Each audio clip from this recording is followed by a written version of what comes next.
자, 2020년 대비 과학교육론 중등 임용 대비 학습법과 강좌 계획 설명회를 시작하겠습니다. 안녕하세요. 과학교육론의 김은경이라고 합니다. 자, 오늘 설명회는 일단 이 시험이 어떻게 진행되는지와 그 다음에 출제 경향 분석 및 그 다음에 학습법에 대한 얘기로 진행하겠습니다. 자, 일단 첫 번째는 여러분이 이제 초수로서 시험을 시작할 때 제일 먼저 해야 될 게 뭐냐면 이 시험의 특성이 무엇인가, 그리고 나는 이거에 대해서 어떻게 대비할 것인가, 여러분 이거에 대한 전략을 제대로 세우는 것이 중요하다고 생각합니다. 그래서 중등 임용 시험 분석을 한번 해보면 첫째는 시험에 대한 시행 방식이죠. 이 시험 시행 방식은 일단 크게 1차와 2차로 이루어져 있는데 1차는 필기시험으로 되어 있습니다. 그래서 1차 필기시험을 보면 3교시로 시험을 보는데 첫째 교시는 아마 교육학의 논술 문제형이 이제 출제가 될 것이고 2교시는 전공 A, 그래서 과학교육론과 전공이 들어갈 것이고요. 그 다음에 3교시는 전공 B, 그래서 여기도 마찬가지 과교론과 전공 그 내용이 함께 출제가 됩니다. 그래서 1차는 총 100점으로 이루어져 있고요. 교육학이 20점, 그 다음에 전공과 과교론이 합쳐져서 80점으로 해서 만점 100점이라고 생각하시면 됩니다. 자, 2차는 일단 실험, 지도안, 수업시험, 면접 이렇게 진행이 될 텐데 일단 1차에서 합격이 돼야지만 2차 시험을 볼 수가 있는 거죠. 하지만 보통 1차 합격을 하고 난 다음에 이 2차 시험을 준비하면 굉장히 늦어요. 그래서 보통 어떻게 하냐면 1차 시험이 끝나자마자 2차 시험을 준비하기 시작하는 것이 굉장히 중요합니다. 그래서 왜냐하면 교과서 분석을 한번 해봐야지 시험을 볼 때 굉장히 도움이 되거든요. 그래서 2차 시험은 지역별로 조금은 다른데 예를 들면 서울이나 뭐 충남이나 대전이나 뭐 이런 곳은 실험을 먼저 보고 하루 실험을 보고 그 다음에 두 번째 다음날 그 다음에 지도안하고 수업시험을 함께 봅니다. 그래서 먼저는 이 오전에 지도안 시험을 보고 지도안 짜는 걸 보고 그 다음에 대기하고 있다가 자기 순번이 됐을 때 가서 시연을 하게 되는 거예요. 근데 요즘에는 보통 그 대기하고 있을 때는 교과서 같은 거 절대 보지 못합니다. 아무것도 보지 못해요. 그 다음에 펜도 쓰지 못합니다. 핸드폰도 쓸 수가 없습니다. 그래서 이게 여러분이 머릿속으로 오전에 구상했던 내용을 계속 반복하면서 오후에 그 수업 시연을 잘 구상할 수 있도록 하는 것이 중요하고요. 그 다음에 이제 수업 시연은 이 지역에 따라서 다르지만 15분을 하는 데가 있고 20분을 하는 데가 있습니다. 그래서 예를 들어서 강원도 같은 경우는 15분인데 지도안 구상도 15분. 거기는 지도안을 안 써요. 그냥 수업 시험 과제를 딱 대기석에 오면 주고 15분 동안 구상하고 들어가서 15분 동안 시연한다라고 보시면 돼요. 근데 이제 서울이나 이런 곳은 지도안도 쓰는데 이 지도안 말고 시연을 20분 정도를 합니다. 그래서 이렇게 시연 방식도 좀 우리가 그 지역에 따라서 조금 다르다라는 걸 보시면 되고요. 이제 면접은 이제 약간 교과적이고 그 다음에 어떻게 보면 뭐 지성이나 인성이나 이런 것들이 모두 교사상이나 이런 철학까지 들어가 있는 면접을 한다라고 보시면 됩니다. 자, 우리가 먼저 필기시험에 대한 출제 유형을 보면 일단은 주관식 으로 되어 있다는 거죠. 우리가 보통은 기입형과 서술형으로 되어 있다라고 보시면 되고요. 그 다음에 또 하나는 지도안 시험을 보니까 지도안은 실연이기 때문에 지도안과 실연 형태, 이것도 실습 유형의 출제가 되고 있다라는 걸 볼 수 있습니다. 그러니까 어떻게 보면 과학교육이 일단 1차에서는 약 어느 정도 되냐면 25%의 비중을 차지하고 있거든요. 100점 만점에 24점에서 25점인데 2차는 거의 100%가 과교론인 거예요. 그렇다면 이 시험에서 전반적으로 봤을 때 과교론이 차지하고 있는 비중이 상당히 높다라는 걸 볼 수 있습니다. 자, 그러면 과교론의 출제 범위를 한번 살펴볼 텐데요. 여러분 아시겠지만 과교론을 이루고 있는 크게 바라볼 때 5가지의 챕터로 나눌 수가 있는데 첫째는 과학의 본성이죠. 여러분들 과학의 본성이라고 하면 올해도 시험이 과학의 본성에서 굉장히 많이 나왔는데 과학의 본성이라는 것 자체가 과학 지식의 형성 과정과 과학 지식의 특성, 과학 이론의 변화 과정, 그러면 과학의 특성이 이렇다면 과학은 어떤 방법으로 만들어졌을까? 과학적 방법. 그 다음에 과학은 어떻게 탐구를 하는 걸까? 과학적 탐구. 이렇게 되어 있는 거예요. 그래서 우리가 과학의 본성이다 그러면 여러분이 머릿속에 우리가 제일 중요한 건요. 내 머릿속에는 목차가 쫙 들어 있어야 돼요. 과교로는 과교론의 목차. 전공은 전공의 목차가 있어서 여러분 내가 과학의 본성 클릭하고 들어가면 그 안에 과학 지식의 특성도 있고 여러분 그리고 과학 이론의 특성도 있고 이론이나 지식의 특성도 있지만 얘네들은 변화 과정도 있으니까 이 두 가지를 모두 알아야 되겠고 그러면 이런 지식과 이론이 만들어질 때는 어떤 과학적 방법을 사용하는 걸까? 여러분 이것을 볼 수가 있겠고요. 그 다음에 이런 과학적 방법은 과학적 사고죠. 여러분 내가 어떤 철학적인 사고를 통해서 과학적 방법을 쓰겠느냐. 여러분 이 과학적 방법의 대표가 여러분 아시다시피 귀납법, 연역법, 가설연역법 이런 것들 있죠. 그런 게 여기서 배우는 거예요. 그러면 이런 걸 이용해서 어떤 탐구를 하게 될까? 과학적 탐구를 하게 되는 거죠. 그래서 우리가 탐구 유형에 보면 뭐 서술형 탐구를 하거나 경험 기취형 탐구를 하거나 가설 연역적인 탐구를 하거나 이럴 때 우리는 어떤 탐구 기능을 사용하게 될까? 그러면 관찰, 측정, 예상, 분류, 추리 뭐 이런 걸 쓰고 가설, 설정, 문제, 인식, 변인, 통제, 자료, 변환, 자료, 해석, 결론, 도출 이런 것들로 오는 것들이 다 여기에 들어있다라고 보시면 돼요. 그래서 이런 것들에 대한 내용이 과학의 본성이다라고 보시면 되고요. 자, 두 번째가 과학과 교육과정이에요.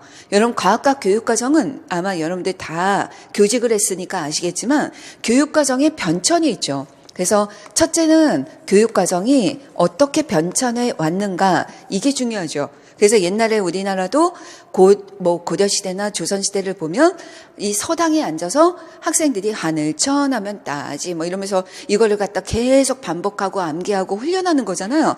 그런 식으로 했던 교과 중심 교육과정에서 애들을 너무 그렇게 하지 마라. 애들한테도 자유가 있다. 풀어놨던 생활 중심으로 갔다가 생활 중심으로 가니까 애들이 뛰어놀다 보니까 너무 인지가 부족해.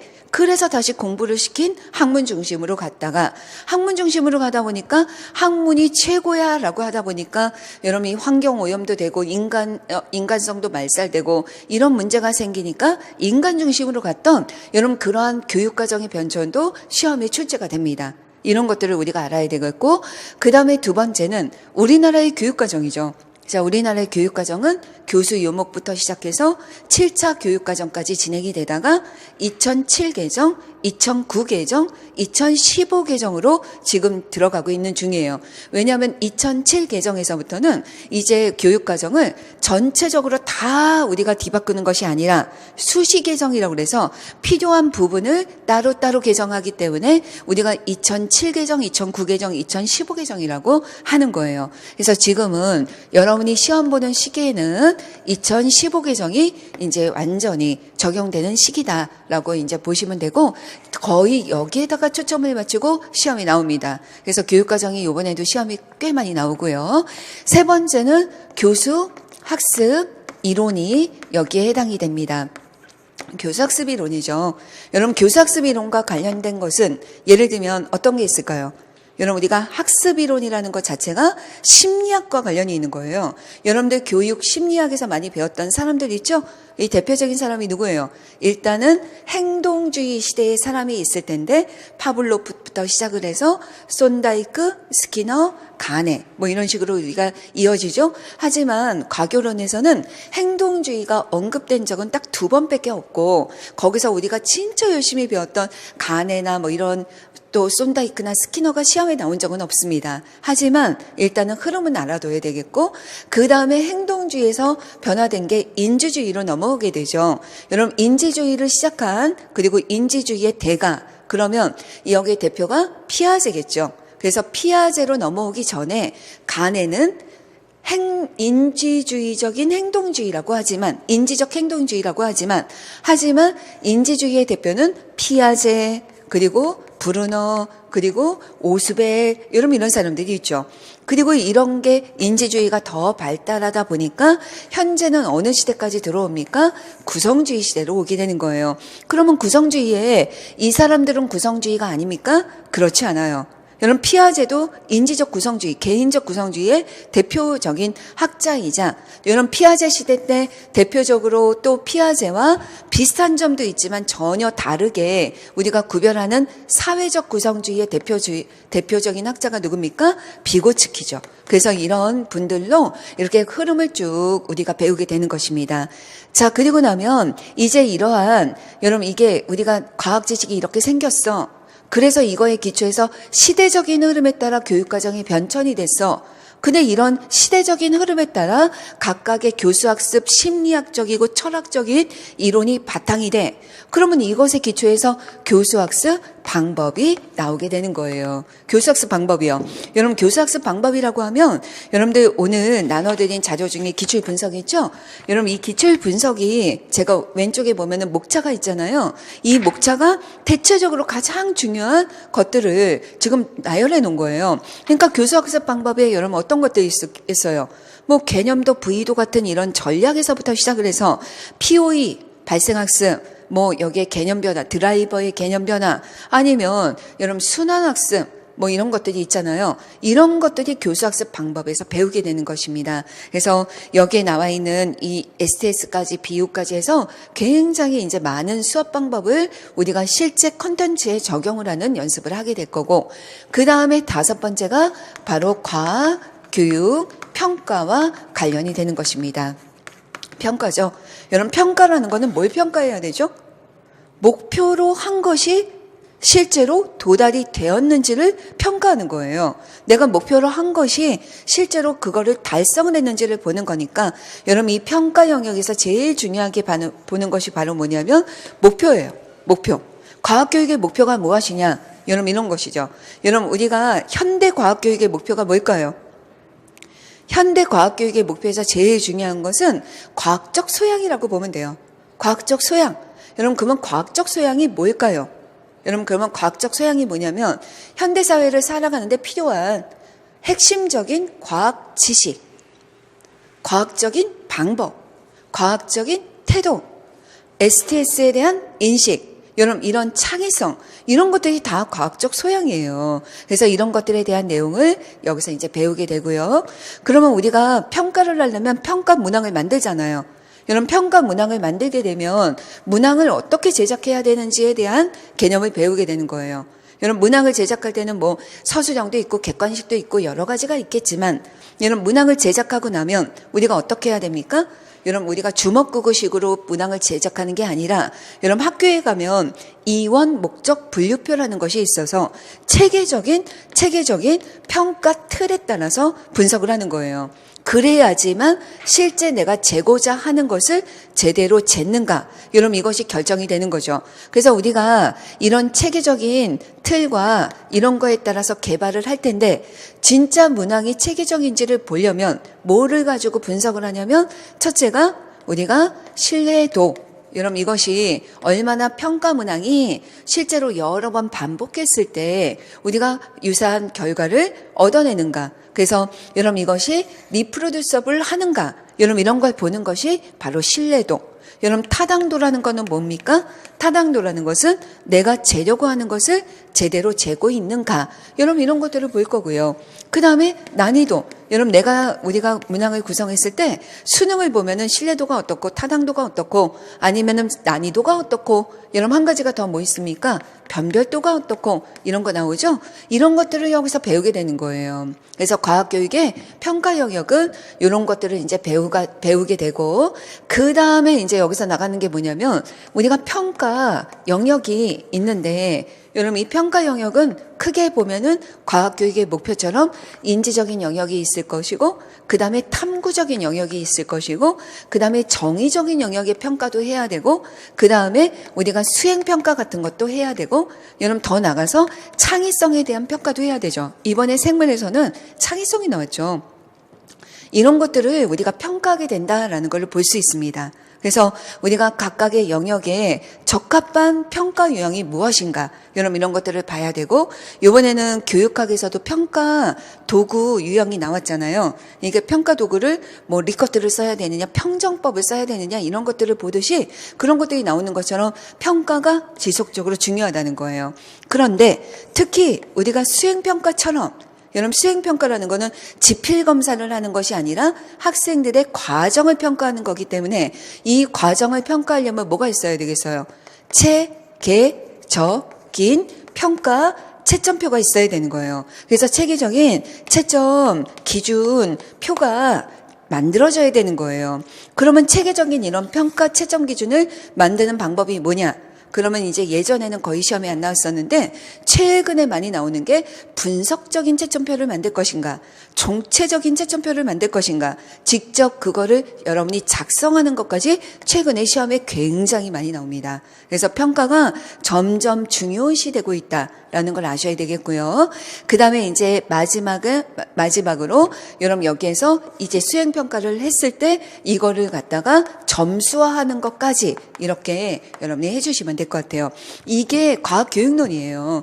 그러니까 과학교육론은 사실은 어떻게 보면 딱 손가락 안에 딱 있는 거예요. 5손가락 안에 있어서 여러분이 이제 공부를 하면서 하나하나 클릭하고 들어갈 때 맞아, 이 안에는 뭐가 있었고 점점 심화되고, 여러분 우리가 나선형 교육과정처럼 뭐예요? 영역비, 여러분 이게 그 양적으로는 확대되고 질적으로는 점점 심화될 수 있도록 이런 것들을 준비하는 게 중요할 것 같습니다. 자, 그러면서 시험 출제 방식은 아까도 얘기했지만 1차 평가는 기입형과 서술형이에요. 여러분 올해까지는 뭐가 있었죠? 여기에 논술이 있었어요. 논술이 있었는데 여러분 논술이 없어졌습니다. 왜냐하면 이제 논술을 하다 보니까 여러분 채점하기가 어려우셨던 것 같아요. 제가 보기에는 여러 가지 얘기를 하시는데, 그리고 논술이 조금 약간 학부 출신들한테는 조금 어려울 수밖에 없는 게, 여러분 논술이라는 것 자체는 약간은 앱스트랙이거든요. 앱스트랙 같이 논문의 요약을 얼마나 잘하느냐인데, 이런 것들이 아무래도 학부생보다는 누구한테 어울리냐면 아무래도 그 석사나 아니면 이런 거 한 친구들이 조금 어울리다 보니까 여러 가지 문제점이 있었던 것 같아요. 그래서 지금은 기입과 서술로 이렇게 바뀌었다라고 보시면 돼요. 그래서 제가 요 표를 여기 마련을 했는데 조금 흐리긴 하군요.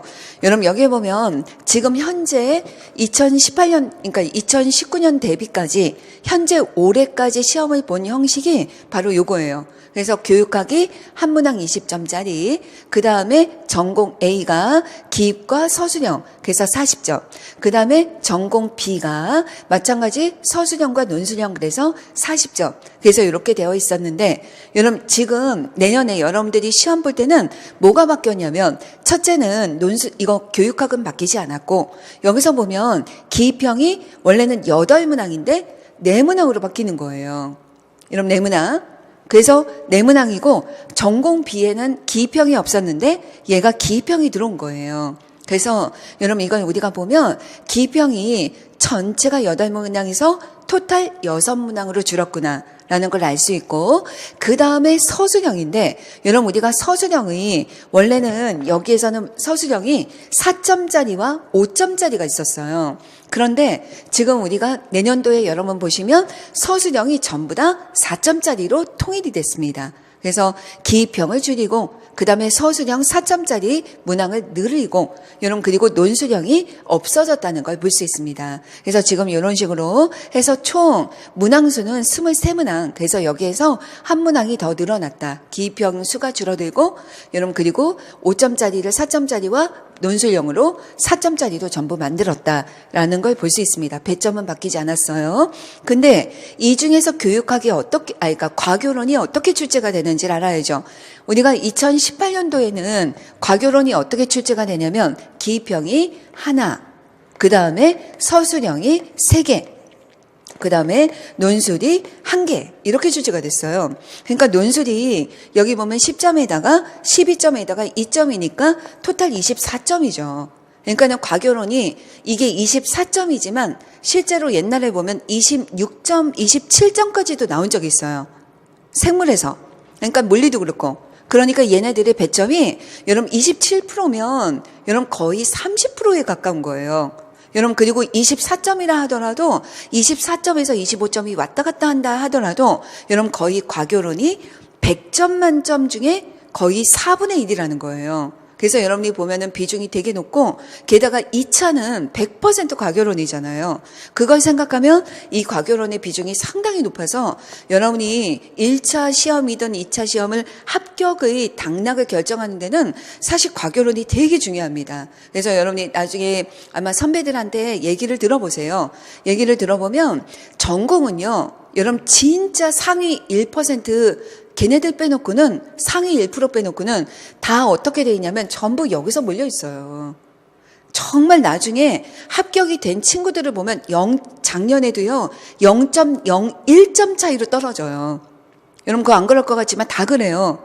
그러면은 전공에서는 큰 차이가 안 나요. 왜냐하면 전공을 다 열심히 하거든요. 사대나 비사대나 다 열심히 하는 건 전공이라는 거예요. 거기서는 거의 비슷한 거예요. 그러면 과교론이 비사대 같은 경우는 열심히 안 하면 이걸 만점을 받을 수가 없어요. 절대. 연습을 안 돼요. 서술이 안 돼요. 그러니까 서술형 문항을 작성할 수 있는 능력을 길러서 여러분 내가 서술형 문항 과교론에서 거의 만점에 가까운 점수를 얻어놓는다면 여러분 전공이 60점 근처면 여러분 이걸 거의 합격권에 65점 정도면 합격권에 든다, 1차 합격권에 든다라고 볼 수 있는데 여러분 과교론에서 점수를 굉장히 높여주면 여러분 전공에서의 비중이 굉장히 우리가 좀 부담이 작아지는 거예요. 그래서 여러분이 과교론을 여러분 아마 좀 제대로 틀을 잘 잡아 놓으셔야 됩니다. 근데 제가 보기에 이제 시험 유형이 바뀌었잖아요. 그래서 제가 생각할 때는 두 가지 유형을 생각할 수 있는데 일단 기입형 하나에다가 그 다음에 서술형이 5개가 들어가면 2점 때문에 아닐 것 같고 서술형이 만약에 6개가 들어가면 26점으로 되거나 지금 교육학 쪽의 비중이 높아지고 있으니까 여러분 또 하나는 뭐냐면 그냥 서술형만 6개가 들어가게 되면 딱 24점이 되게 될 수 있어요. 그래서 지금 내년에는 기입형 하나와 서술형 6개가 되든지 아니면 서술형 그냥 6개만 되든지 이런 형이 될 가능성이 높다라고 보여집니다. 그래서 이러한 출제 유형의 우리가 출제 비중을 한번 살펴보고 여러분 이 과교론의 출제 유형을 잠깐 보면요. 일단 기입형 문항은 지속적으로 축소되고 있는 거예요. 그러니까 단답식을 안 내겠다는 거예요. 점점.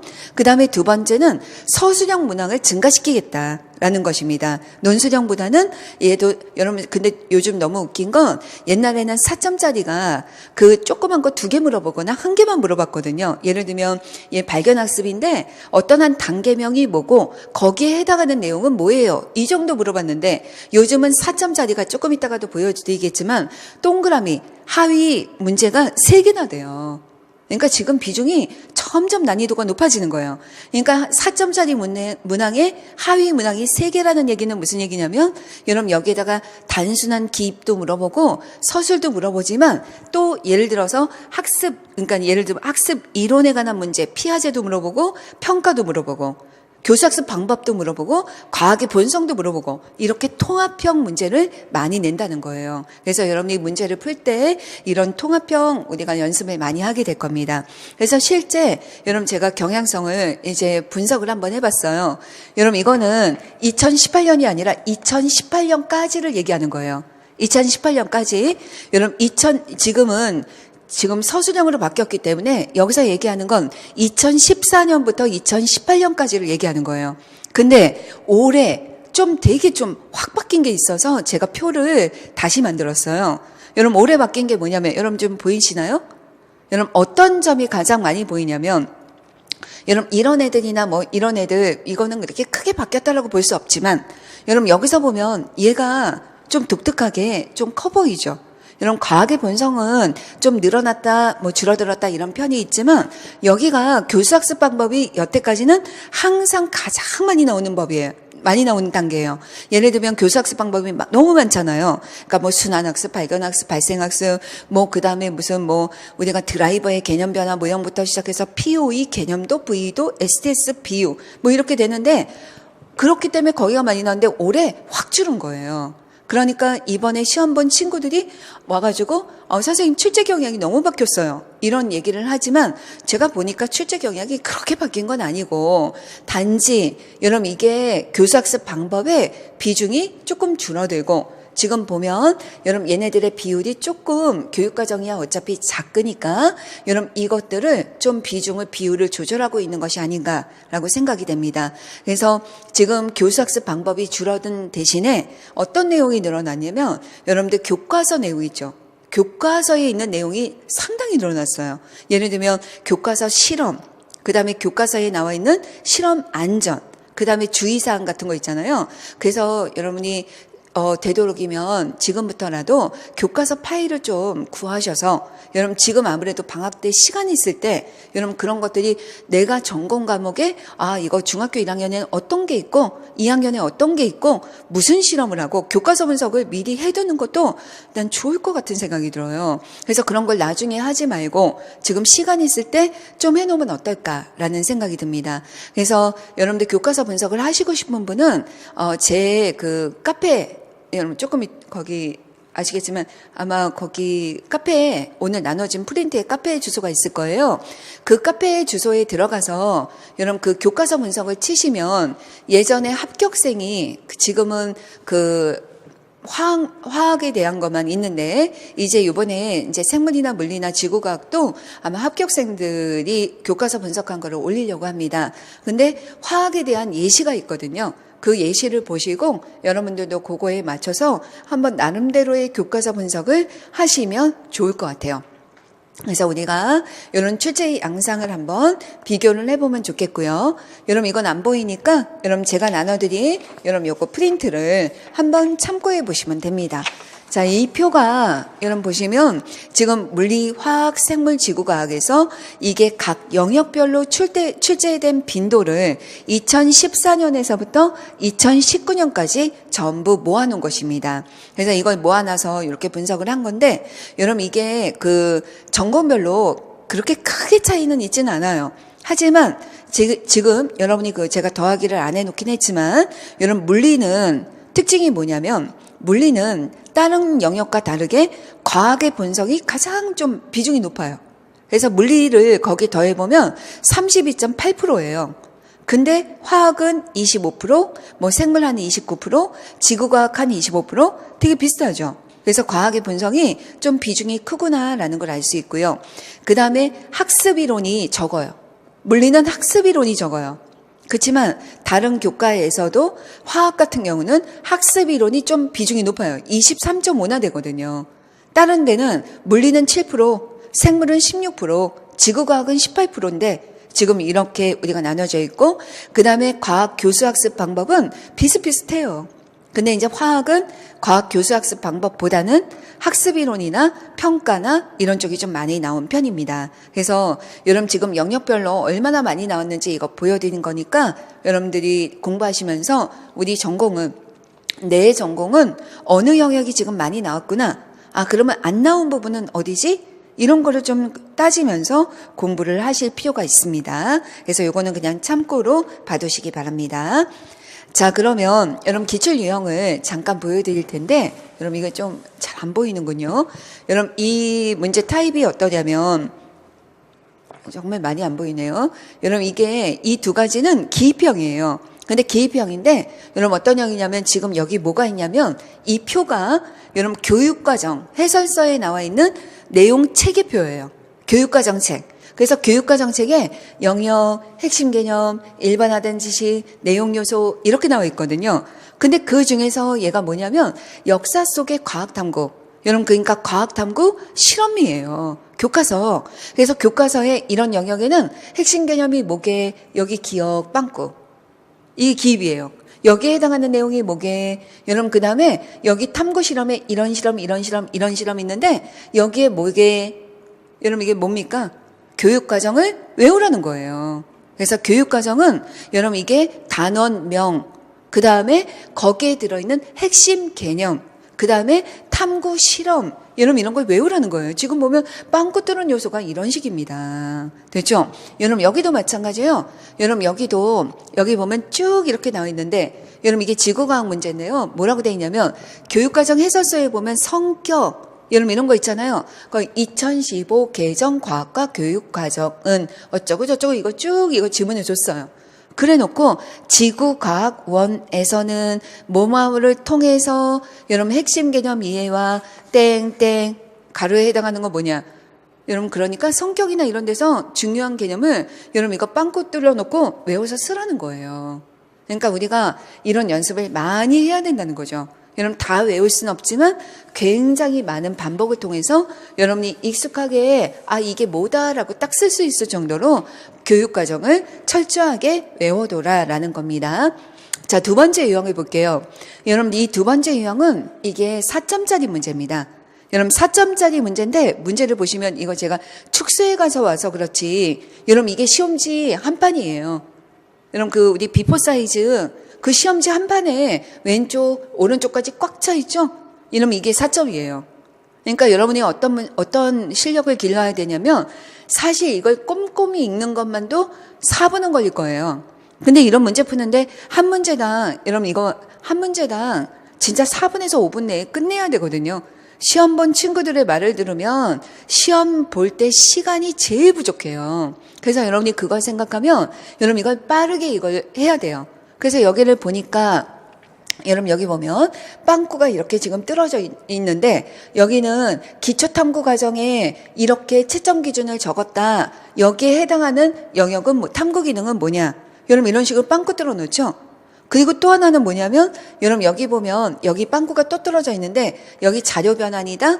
이 자료 변환을 만점 0, 1, 2점인데 만점에 해당하는 여러분 이거의 내용을 평가 기준을 적어라. 이렇게 돼 있는 거예요. 여러분 이런 연습을 많이 하셔야 되는 거예요. 그래서 이런 채점표를 구성하는 거 아까 제가 말씀드렸지만 과학교육 평가에서 채점표를 작성하는 능력이 중요한 거예요. 이게 바로 분석적 채점표의 대표적인 예시거든요. 항목을 나눠서 이거에 해당하는 내용 기준표까지 작성하는 게 이런 게 4점이에요. 근데 이것만 기입하는 게 아니라 여러분 여기에 보면 채점 기준과 함께 이것도 서술하는 문제가 있어요. 그래서 이런 걸 적는 거고 여러분 두 번째 문제 유형은 뭐냐면 여러분 이걸 보면 얘가 발견학습 모형이에요. 그래서 발견학습 모형인데 지구과학에서 나온 문제인데 여기 보면은 탐색 및 문제 파악, 자료 제시 관찰 탐색, 추가 자료 관찰 탐색, 그리고 적용 및 응용. 그러면 여기에 해당하는 이 단계의 명칭은 무엇입니까? 일단은 이거 하나 적고 이거죠. 그러면서 여기 뭐라고 했냐면 여러분 보시면 작성 방법에 밑줄 친 가에서 이런 것들을 제가 지금 안 보이는데 여러분 여기 가에 들어갈 명칭 그리고 여기에서 이거에 대한 방법에 대한 두 가지 한계 과학적 방법에 대한 한계를 두 가지 적어라. 여러분 이런 식이에요. 아까 제가 말씀드린 것처럼 4점짜리에는 기입형 하나랑 여러분 보시면 옛날 4점짜리 문제 2개가 들어있는 거나 마찬가지예요. 그러니까 3개의 항목을 적는 거예요. 이게 여러분 4점 이상이죠. 그래서 여러분이 무엇보다도 과학 교수학습 방법이 나오면 발견학습이면 발견학습대로 단계명을 외우고 여러분 여기에서 사용하는 과학적 방법을 외우고 여러분 이런 것들을 다 아셔야 돼요. 근데 과학적 방법은 아까 어디에 속하냐면 과학의 본성이잖아요. 과학의 본성. 그러니까 여기 문제가 뭐냐면 과학적 교수학습 방법과 그다음에 과학의 본성 문제가 섞여 있다는 걸 알 수 있습니다. 그래서 이런 식으로 우리가 볼 수 있고요. 자, 또 하나 문제를 우리가 본다면 여러분 이건 뭐냐면 여러분들 이런 거 많이 보셨을 거예요. 교수학습 이론에서 구성주의 쪽으로 가면 구성주의에서 가장 중요한 수업을 뭐라고 합니까? 여러분 행동주의에서 이 수업을 뭐라고 하죠? 행동의 변화. 근데 이거에다가 조금 더 말을 붙이면 측정 가능한 행동의 변화를 학습이라고 해요. 인지주의에서의 학습을 뭐라고 합니까? 여러분 인지구조의 변화죠. 그래서 인지구조의 변화를 측정하는 거고 구성주의에서의 학습은 뭡니까? 그렇죠. 훌륭합니다. 학습자 스스로 구성하는 건데 학습자 스스로 구성하니까 구성주의인데 여러분 문제는 뭐냐면 스스로 구성할 때 아이들의 머릿속이 백지가 아니라 행동주의처럼 백지가 아니라 인지주의처럼 선 개념만 있는 것, 그러니까 선행 지식만 있는 것이 아니라 드라이버가 얘기한 것처럼 학생들의 머릿속에는 여러분 이게 일단 자신의 경험과 선수학습으로부터 생긴 대체적 개념특이라는 선개념, 오개념이 있는 거예요. 그래서 구성주의에서의 학습에서 제일 중요한 건 그 오개념을 변화시키는 개념 변화가 핵심인 거예요. 그래서 구성주의의 핵심에서 나올 때 이러한 개념 변화 이론의 대표적인 학자가 누구냐? 그럼 뭐 누가 있어요? 피아제, 그 평형, 비평형, 평형 나가는. 여러분 그다음에 하슈에. 여러분 그래서 인지갈등 1, 인지갈등 2. 여러분 그다음에 세 번째가 자랑스럽게 우리나라 교수님이죠. 권재수 교수님의 바로 권재술 모형. 여러분 이렇게 세 가지가 있는 거예요. 그래서 가끔 물리는 권재술 모형까지 나옵니다. 물리 교수님이기 때문에. 그렇지만 우리가 보통 많이 쓰이는 게 지금 이거 보면은 여기가 하슈의 모형이죠. 그래서 인지갈등 모형, 인지갈등 1과 인지갈등 2. 이런 것들을 여기서 보고 이거에 해당하는 내용이 이 학습 자료에서 뭐냐. 여러분 이런 걸 찾는 게 나오는 거예요. 그러니까 여기도 보면 지문이 이게 한 판이거든요. 문제가 한 페이지 다예요. 4점짜리인데. 4점짜리인데 한 페이지 다고 작성 방법. 아예 서술형 작성 방법에 하나, 둘, 셋. 근데 얘는요. 여러분 하나가 기입. 여기 명칭을 적어라. 하나만 기입이고 나머지는 다 서술이에요. 이유를 제시해라. 한계점을 명시해라. 여러분 이런 것들을 우리가 볼 수 있습니다. 그래서 여러분들이 이게 우리가 이거 과학교육론을 공부할 때 단순하게 공부할 게 아니라는 거예요. 아마 논술형의 축소본이 시험에 나올 가능성이 커요. 이제 논술형이 서술하는 게 4개가 있거든요. 항목이. 근데 항목 4개에서 하나 빼면 서술형 4점이 되죠. 그래서 우리가 이걸 볼 수 있는데 이것도 4점짜리예요. 이것도 4점짜리가 보시면 화학인데 여러분 실험이 몇 개가 나오는지 몰라요. 실험 1, 실험 2, 교과서 실험. 여러분 이런 거 나오면서 이거에 대해서 또 평가 기준표가 또 나오죠. 평가 기준표 적고 여기에 해당하는 항목을 다 적고 이런 게 나와요. 그래서 이런 식으로 우리가 하기 위해서는 이제 교과서에 나온 그 화학이면 화학, 생물이면 생물 각각의 그 실험의 특성에 대해서 굉장히 잘 알아야 돼요. 구체적인 거예요. 그래서 그런 것들을 우리가 보시면 그거에 기초해서 공부를 하시면 될 것 같아요. 자, 이번에 이제 여러분이 좀 만점에 가까운 점수를 막도록 공부하는 것이 우리 과학교육론의 목표가 되어야 됩니다. 일단 내가 과교론에서 한 20점 이상만 맞아준다면 20점에서 22점까지 여러분 뭐 만점 맞으면 진짜 좋지만 그렇게만 맞아준다면 여러분이 아마 조금 훨씬 합격선에 가까워질 거라고 우리가 볼 수 있습니다. 근데 이제 여태까지 올해까지는 수업을 어떻게 했냐면 일단은 1, 2월에 기본을 하고 3, 4, 5월에 심화를 하고 그 다음에 6월부터 시작해서 6, 7, 8, 9, 10 기출을 하고 이렇게 했거든요. 그랬더니 이제 학생들이 좀 약간 의견을 많이 주신 게 기출 분석이 조금 약간 늦습니다라는 거하고 그 다음에 기본 과정만 듣는 걸 좋아하더라고요. 1, 2월 강의만 듣고 1, 2월 강의를 거의 대부분이 듣고 심화는 좀 많다 보니까 분량이 많으니까 좀 약간 듣는 거에 대해서 힘들어 하시더라고요. 그래서 이번에 좀 바꿨어요. 그래서 1월에서 3월을 통합이론으로 그냥 기본에다가 조금 심화적인 내용을 조금만 넣어서 여러분 너무 부담스럽지 않게 기본 이론이 쉬웠던 게 뭐냐면 6주 강의거든요. 그게 6주에서 한 달 방향 강의라서 굉장히 책도 되게 얇아요.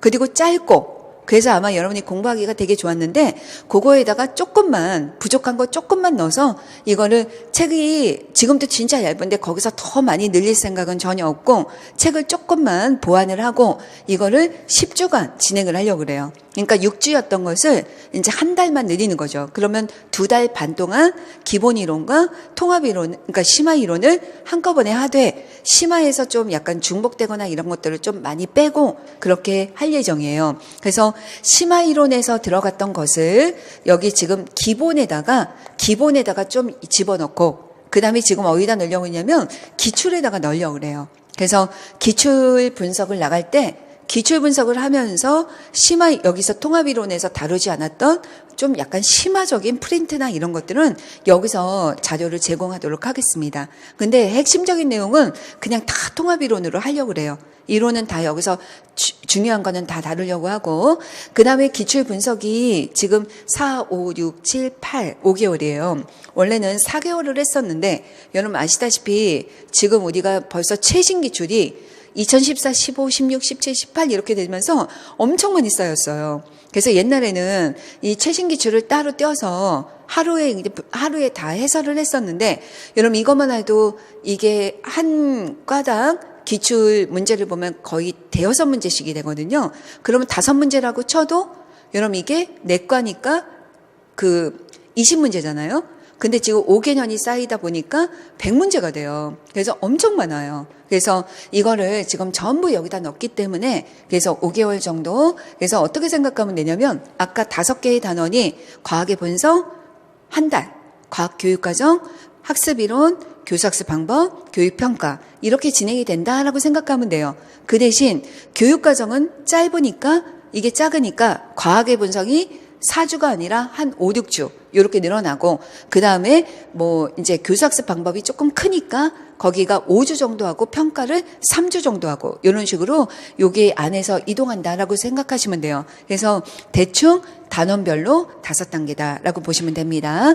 그리고 이제 연간 계획서에서도 말씀드렸지만 이 기출 분석을 할 때는 특강이 2번이 들어갑니다. 이걸 하고 있는 분들에게는 무료 특강으로 들어가는 게 일단 1번이 교육과정 해설이에요.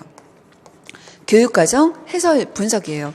이 교육과정은 제가 작년에 교육과정 해설서를 다 재구성을 했어요. 그래서 물화생지 모두 단원별로 구성을 해서 책자가 있습니다. 그래서 그것도 되게 얇아요. 그래서 그거를 하루 교육과정 특강을 할 거고, 그 다음에 2번째는 최신기출 특강. 그래서 최신기출 특강은 뭐 2019 대비이거나 아니면 2개년 정도만 묶어서 요거를 다시, 그러니까는 지금 이 기출 분석에는 단원별로 다 쪼개서 들어갈 텐데 그거를 최신 기출을 떼서 그러니까는 다시 한번 최신 경향을 알기 위해서 이런 2개의 특강이 들어가게 될 겁니다. 자, 그러면 8월에 끝나고 나면 이제 9월에는 과학교육론 실전 모의고사예요. 이거는 교육론만, 과학교육론만 보는 실전 모의고사를 4회를 진행을 합니다. 그래서 여기는 과학교육론만 계속 4회 동안 이제 시험을 여러분이 보고 한 100점 만점 기준으로, 과학교육론 100점 만점 기준으로 시험을 보고 해설하고 이렇게 들어가게 될 거예요. 그 다음에 이제 요번에 통합모의고사를 생각하고 있는데, 제가 통합모의고사를 원래는 이제 전공학하고는 연계가 돼 있는데 다른 교과와 연계가 좀 안 돼 있었어요. 근데 올해는 통합모의고사를 6회를 진행을 하려고 합니다. 근데 이 6회를 진행을 하는데, 자, 물리하고 화학, 생물, 지구과학 모두 묶어서 6회 진행하려고 합니다. 교육학도 껴서 전체 풀의 통합모의고사를 6회 진행할 거예요. 그래서 물리나 생물이나 지구과학은 다른 그 곳에서 문제를 사와서라도 여러분이 그 모든 문제를 접할 수 있도록 지금 구성할 예정이기 때문에 아무래도 연습을 많이 하는 게 좋을 것 같아서요. 요번에 모의고사를 넣고 이거 시험을 보고 나면 바로 2차 대비반 이렇게 진행이 됩니다. 자, 이 제 수업의 특징은 뭐냐면 첨삭이에요. 직강생들은 바로 첨삭을 합니다. 그래서 예전에는 기본반에서는 쪽지 시험이 없었는데 이제 이번에는 통합이론으로 합쳐지기 때문에 매 수업 시간마다 쪽지 시험이 있습니다. 그리고 기출에서도 쪽지 시험이 있습니다. 그래서 여기까지는 계속 쪽지 시험을 볼 거예요.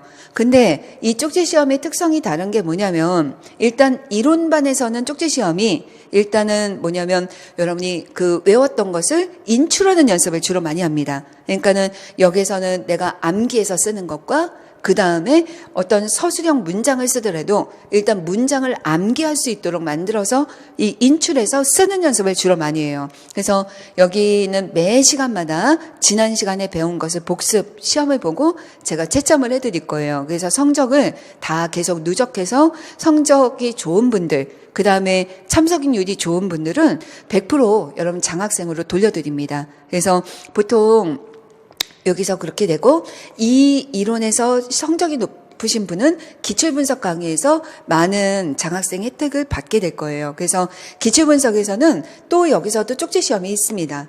근데 여기서 이 쪽지시험은 얘하고 다르죠.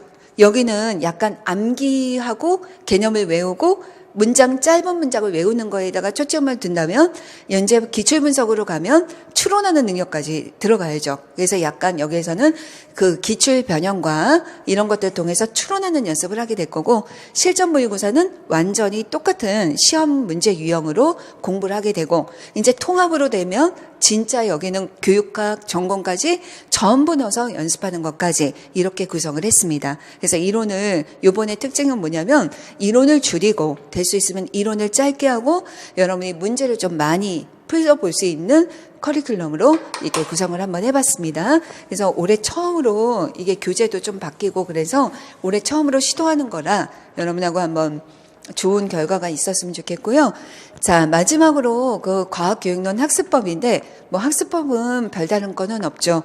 일단은 뭐 열심히 하자. 여러분 이건데 첫째는 뭐냐면 용어나 개념을 명확하게 하자는 거예요. 여러분이 시험 보고 나면 저한테 꼭 와서 이래요. 선생님, 뭐 우리가 과학의 본성에 보면 관찰의 이론 의존성이 있는데 선생님 관찰의 이론 의존성이 갑자기 생각이 안 나서 관찰의 생각 의존성, 관찰의 사고 의존성 뭐 이런 식으로 썼는데 이거 어떡해요? 이렇게 질문하는 친구들이 되게 많아요. 근데 글쎄요. 채점관이 뭐 그 비슷한 용어는 맞다라고 할 수도 있겠지만 여러분 이왕이면 정규적인 진짜 정확한 용어가 있는데 그 용어를 제대로 쓰지 않는다는 것 자체가 문제가 되는 거예요. 그 다음에 우리가 아까처럼 발견학습의 단계명이 있는데 규칙성 발견 및 개념 정리가 답인데 여러분 여기에서 규칙성 발견이 생각이 안 나서 공통점과 차이점을 찾고 이렇게 만약에 썼다. 물론 그거는 공통점과 차이점을 찾는 건 규칙성 발견에서의 활동이에요. 활동이지만 그게 말이 맞을까? 그 아닐 수도 있다는 거예요. 왜냐하면 지금 경쟁률이 얼만데 여러분 채점하는데 우리가 언니 오빠가 채점해 주는 게 아니잖아요. 그렇게 막 얘 이거 이 뜻으로 썼구나라고 맞게 해줄 가능성이 없습니다. 그리고 옛날부터 그 임용은 2개 써라 그러면 2개만 쓰는 거예요. 3개 쓰면 1개는 채점이 안 되는 게 아니라 3개 쓰면 틀렸다라고 채점하는 경우가 많았어요. 옛날의 기준이 그래요. 그렇기 때문에 이거는 조건과 그런 거를 명확하게 하자. 그래서 여러분이 기본 통합이론일 때 해야 될 게 뭐냐면 말하자면 여러분 내 머릿속에 말하자면 그 구조를 튼튼하게 잡아놔야 돼요. 외워야 되는 암기를 제대로 하자라는 거고요. 두 번째는 교육과정이에요. 근데 교육과정은 여러분 제가 여러 번 시험을 봅니다. 여러 번 교육과정 특강을 하고 시험을 볼 텐데 이 교육과정에서 제일 중요한 건 뭐냐면 여러분이 아까 시험 문제 보세요.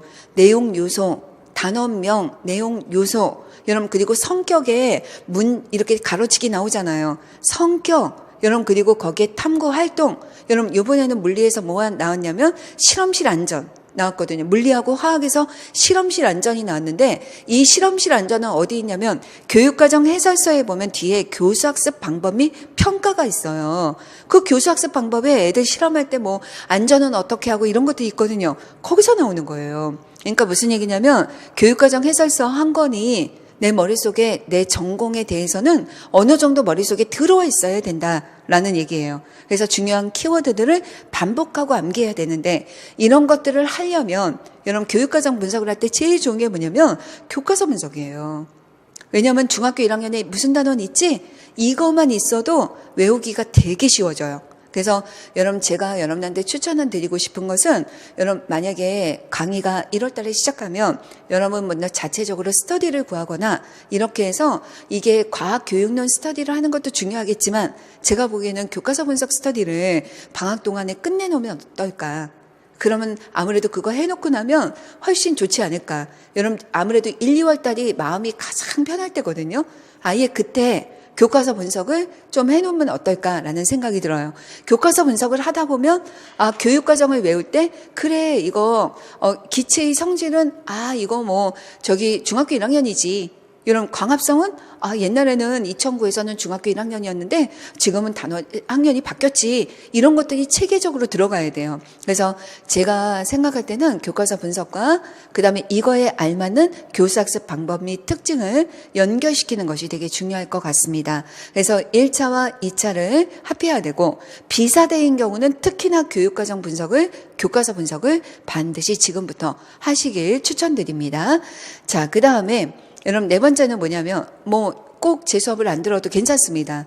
저는 여기에 와서 꼭 들어라 얘는 얘기는 하지 않겠어요. 하지만 여러분이 공부하실 때는 단계별 커리를 쭉 따라가는 게 사실 제일 좋아요. 그게 모든 수업을 들을 때 그 커리를 따라가야 돼요. 왜냐하면 우리가 여기에서 불필요한 걸 넣는 것이 아니라 비교적 가장 중요한 게 이론의 가장 핵심, 그 다음에 여기에서 기출을 안 하고 어떻게 시험을 봅니까? 여러분 기출은 반드시 해야 되는 거예요. 여러분 기출은 내가 알아서 내가 화학이면 화학만 하겠다 이런 사람이 있는데 여러분 그거 안 되죠. 여러분 요즘은 아니에요. 아까 여러분 우리가 기출에서 뭔가 봤었는데 아까 지구과학에서 발견학습이 나왔었잖아요. 거기서 항목이 뭐였냐면 발견학습에서 강조하는 과학적 방법이 무엇입니까? 그리고 그것을 적고 한계점을 쓰세요. 이거였거든요. 근데 그 발견학습 똑같은 문제가 작년에 나왔던 문제예요. 작년 어디서 나왔게요? 생물하고 화학에서 나온 문제예요. 이게 무슨 얘기냐면 옛날에 어떤 경우도 있었냐면 지구과학에서 2014년도에 개념도가 나왔는데 그 개념도 문제가 2015년도 화학에 똑같이 나온 적이 있어요. 이게 무슨 얘기입니까? 컨텐츠를 바꾸고 그 다음에 문항에 있는 여러분 그 개념도면 개념도, 발견학습은 발견학습 이런 것들은 그대로 쓸 수가 있다는 거예요. 그렇기 때문에 여러분들이 기출을 할 때는 제가 전공별로 하지 않습니다. 물론 전공 교과 영역은 제가 아무래도 부족한 점이 있겠지만 전체적인 물리, 화학, 생물, 지구과학 전공 관계없이 여러분 기출을 먼저 해야 되는 건 분명합니다. 그리고 나서 모의고사요. 원래 모의고사나 이런 것들은 여러분 혼자서 공부하는 친구들도 모의고사가 되면은 다 학원에 나와서 이 모의고사는 보는 거잖아요. 이 모의고사처럼 중요한 게 없어요. 우리가 자기가 공부한 것을 점검해야 돼요. 그리고 될 수 있으면 직강을 들으세요. 왜냐하면 채점을 하고 자기의 성적 수준을 어느 수준인지 봐야 돼요. 제가 이거 다 엑셀에 넣어서 전부 계산해서 여러분 자기의 위치를 말씀을 드립니다. 그래서 매 수업 시간마다 성적이 평균은 얼마고 최고점은 얼마고 이런 자기가 원하는 등수 알고 싶은 분은 개인적으로 와서 확인하고 이렇게 할 수 있어요. 그런 것들이 이루어져야지 자기의 수준에 따라서 공부를 해나갈 수 있다라고 생각이 됩니다. 자, 그리고 나서 마지막에 통합모고는 아무래도 친구들이 그런 얘기를 많이 하더라고요. 교육학 보고 나니까 진이 빠져서 전공 A 또 망쳤다가 정신 차리고 전공 B를 보고 이런 것처럼 시험이 굉장히 긴 시간 동안 보다 보니까 여러분이 왜 체력 분배, 시간 분배 이런 것들을 연습을 하는 것이 필요할 것 같아요. 그래서 이런 커리큘럼에 따라서 여러분이 최선을 다해서 하다 보면 공부 아마 좋은 결과를 얻을 수 있을 거라고 생각이 됩니다. 여러분 아무래도 임용이 어렵다는 얘기는 참 많이 하죠. 하지만 제가 보기에 그래도 괜찮다라고 생각합니다. 왜냐하면 물론 재수생들 많지만 여러분 괜찮다라고 생각하는 이유는 임용이 10대 1까지는 아니에요. 근데 여러분 우리나라에서 다른 시험들을 보면 10대 1이 넘는 것들도 굉장히 많습니다. 100대 1짜리도 있어요.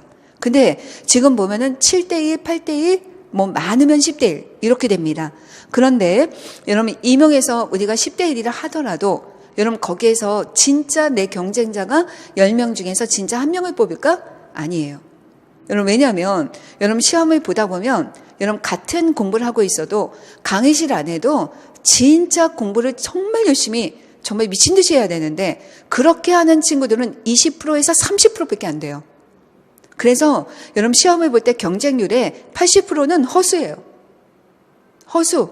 그 사람 일단 80%는 일단 커트라인 근처도 못 가는 친구들이니까 실제는 2대 1이라고 생각해야 돼요. 공부를 열심히 해서 내가 어느 정도 상위 10% 안에 들어올 정도로 만들어야지 그 10% 안에서 경쟁을 하는 거죠. 그러니까 여러분이 내가 어떻게 계획을 잡고 열심히 추진해 나가느냐에 따라서 진짜 합격의 관건이 달려져 있고 여러분 제일 중요한 것은 첫 해에 결판을 내는 게 제일 좋아요. 한번 미친 듯이 한번 해보세요.